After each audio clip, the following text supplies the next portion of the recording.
Yes, happy Friday night to you guys. Thank you, Monica Woods, for giving us some lovely, glorious weather for this Friday evening. I am Kevin John, and it's about that time we get down with some high school football. Welcome to the semifinals of the section playoffs. Boy, do we have some good games going all across the Sac-Joaquin section. And as we do every Friday night, we're going to kick this party off with our ABC 10 Game of the Week. And boy, we had a banger. Matt George. Good evening, I'm Matt George. Welcome to the semifinals in the Sac-Joaquin Section High School Football Playoffs. Tonight's Game of the Week is in Division I, the Grant Pacers and the Oak Ridge Trojans battling with a trip to the section championship game on the line.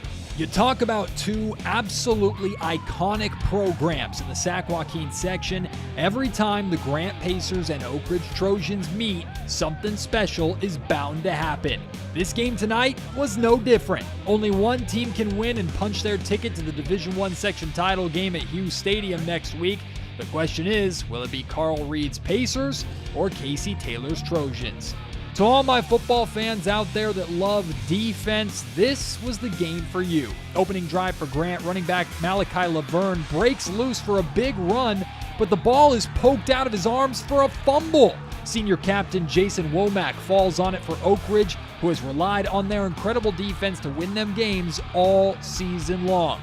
But the Grant Pacer defense isn't a pushover either. Oak Ridge sophomore quarterback Luke Tabor takes a shot downfield, and Grant junior Malachi Harris comes flying in for the interception. See, defensive backs can moss people too. In the second half now, this time it's senior Des Duncan with the Pacer pick. This game was still scoreless well into the third quarter.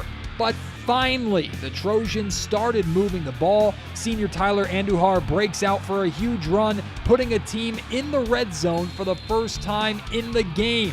And a few snaps later, Andujar finishes the job with the game's first touchdown. However, remember this moment because senior kicker Kyle Boker missed his first PAT of the season to keep the Oak Ridge lead at just 6 points. That would prove costly. The Grant Pacers had no choice but to get their offense going, and going it got. After marching all the way down into the red zone, Gary Tia takes the direct snap and fights his way in for 6 to tie the game, followed by a successful PAT, and suddenly the Pacers have the lead with just 10 minutes remaining in the game. Now, you know a game of this magnitude between these two programs had to have a little bit of drama. With less than 2 minutes remaining, the Trojans deep in Grant territory, the Pacers needed just one more stop on fourth down to essentially win the game, and they thought they got it. That is, until the chains came out to measure and Oak Ridge was awarded the first down. As you can see, Grant head coach Carl Reed was not at all happy with the spot. And for good reason. That allowed Oak Ridge a new set of downs to get the ball just a little bit closer for Kyle Boker to have his shot at the ultimate redemption. After missing the PAT, with just 2 seconds to go, the game came down to the senior. From roughly 30 yards out, Boker stepped up, cool, calm, and collected, and buried the game winner to defeat Grant 9-7 and send the Trojans back to the section title game. After the celebrations, I caught up with the hero of the night and his head coach. You know from the minute left your foot it was good? Yeah.